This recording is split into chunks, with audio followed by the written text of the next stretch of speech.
The Lives of the Saints by Father Alban Butler. April 27th. St. Peter Canisius, Confessor and Doctor of the Church.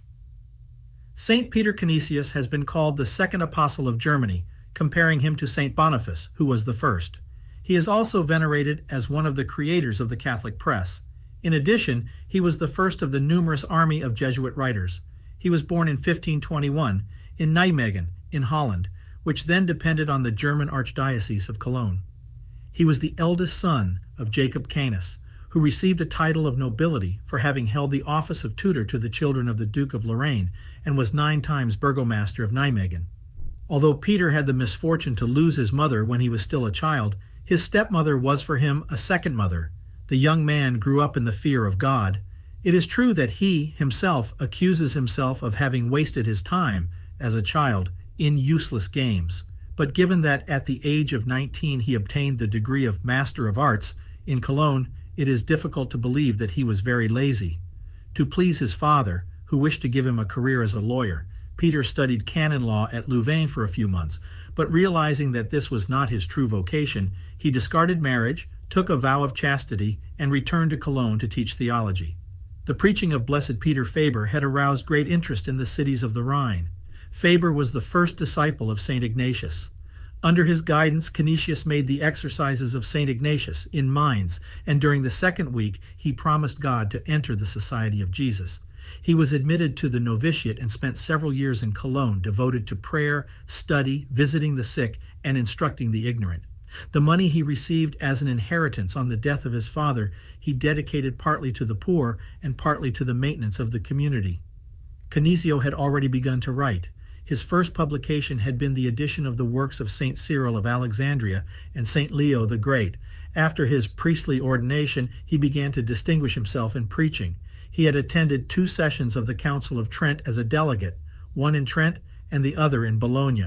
From there, St. Ignatius called him to Rome, where he kept him for 5 months, during which time Canisius gave proof of being a model religious, ready to go anywhere and to carry out any office.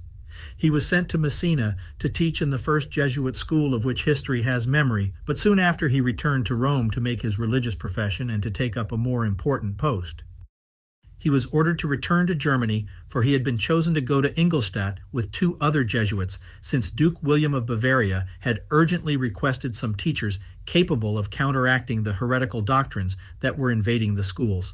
Not only was Canisius successful in the reform of the university, of which he was appointed first rector and then vice-chancellor, but with his sermons he achieved religious renewal, in which he also collaborated with his catechesis and his campaign against the sale of immoral books. Great was the general mourning when the saint left for Vienna in 1552, at the request of King Ferdinand to undertake a similar task. The situation in Vienna was worse than in Ingolstadt.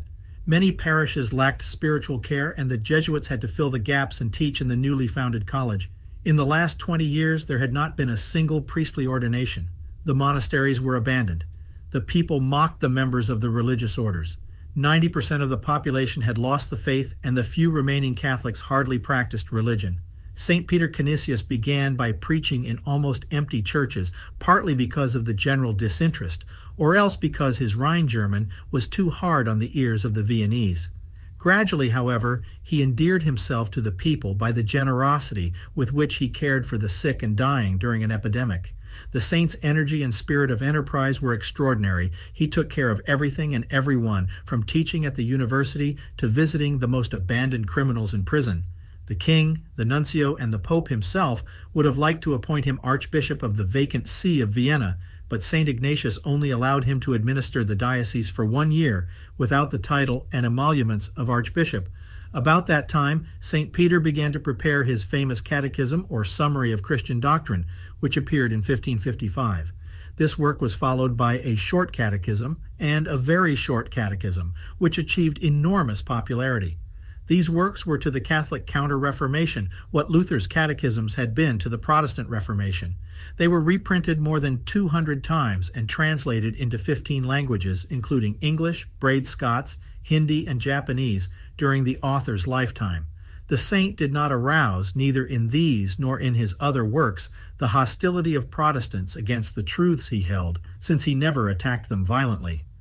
In Prague, where he had gone to found a college, he learned with great sorrow that he had been appointed provincial of a new province, comprising southern Germany, Austria, and Bohemia. He immediately wrote to St. Ignatius, "I absolutely lack the tact, prudence, and decision necessary to govern. I am proud and hasty by temperament, and my lack of experience makes me totally unfit for the office of provincial." But St. Ignatius knew what he was doing. In the 2 years he spent in Prague, Peter Canisius restored faith to much of the city, and the school he founded was so good that even Protestants sent their children to it. In 1557, he was invited to Worms to take part in the discussion between Catholic and Protestant theologians.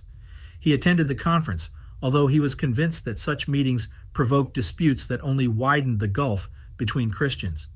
It is impossible, given the limited space available, to follow the saint on the many journeys of his provincialate and in his many activities. Broderick estimates that between 1555 and 1558, he traveled 10,000 kilometers on foot and on horseback, and that in 30 years he traveled nearly 30,000 kilometers.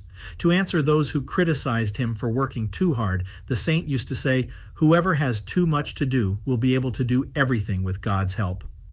In addition to the colleges he founded or inaugurated, he arranged for the foundation of many others. In 1559, at the behest of King Ferdinand, he went to reside in Augsburg for 6 years. There he once again rekindled the flame of faith, encouraging the faithful, reaching out to the fallen, and converting many heretics. In addition, he convinced the authorities to reopen the public schools, which had been destroyed by the Protestants. At the same time that he did everything possible to prevent the dissemination of immoral and heretical books, he disseminated as much as he could the good books, since he understood by intuition the importance that the press would have in time. At that time he compiled and edited a selection of the letters of St. Jerome, the Manual of the Catholics, a martyrology, and a revision of the Augsburg Breviary. In Germany, the general prayer composed by the saint is still recited on Sundays. At the end of his provincialate, St. Peter resided in Dillingen in Bavaria, where the Jesuits had a college and ran the university. In addition, Cardinal Otto of Truxess, who had been a close friend of St. Peter Canisius for a long time, also resided there. The saint devoted himself above all to teaching, hearing confessions, and writing the first books of a collection that he had begun by order of his superiors. The purpose of this work was to respond to a history of Christianity, very anti-Catholic, which had recently been published by Protestant writers known as the Magdeburg Centurions. Someone has said that it was the first and the worst of the histories of the Church written by Protestants. Canisius continued his work while serving as court chaplain at Innsbruck and only interrupted it in 1577 because of ill health. However, he remained as active as ever, preaching, giving missions, accompanying the provincial on his visits, and even serving for a time as vice-provincial. In 1580 he was in Dillingen when he received the order to go to Fribourg, Switzerland. That city, which was situated between two very Protestant regions, had long wanted a Catholic college to be founded, but in addition to other obstacles that opposed the enterprise, it lacked sufficient funds to carry it out. In a few years, St. Peter Canisius overcame these obstacles and obtained money, chose the site, and supervised the erection of the splendid college, which is now the University of Fribourg, although he was never rector or professor there. Besides the interest with which he followed the progress of the college, his main activity during the 8 years he spent in Fribourg was preaching. On Sundays and feast days, he preached in the cathedral, and during the week he visited the villages of the canton. It is safe to say that it is due to St. Peter Canisius that Fribourg preserved the faith in such a critical period. Weakness forced the saint to give up preaching. In 1591, an attack of paralysis brought him to death's door, but he recovered enough to continue writing with the help of a secretary until shortly before his death, which occurred on December 21, 1597. St. Peter Canisius was canonized and declared a doctor of the Church in 1925. One of the main lessons of his life is the spirit and style of his religious controversies. St. Ignatius himself had insisted on the need to give an example of Christian charity and moderation in Germany.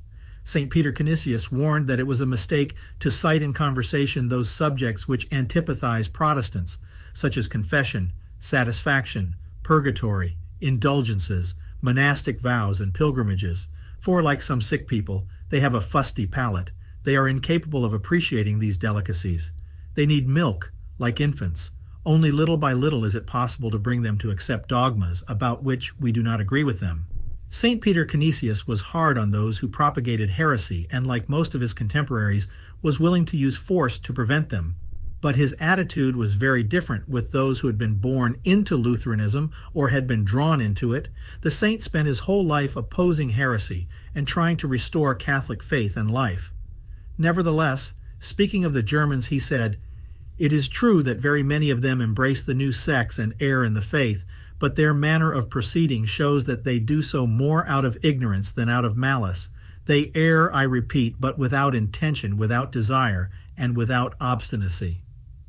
According to St. Peter Canisius, not even the most conscientious and dangerous of heretics were to be confronted with asperity and discourtesy, for that is not only the reverse of the Spirit of Christ, but is tantamount to breaking the broken branch and extinguishing the wick that still smokes.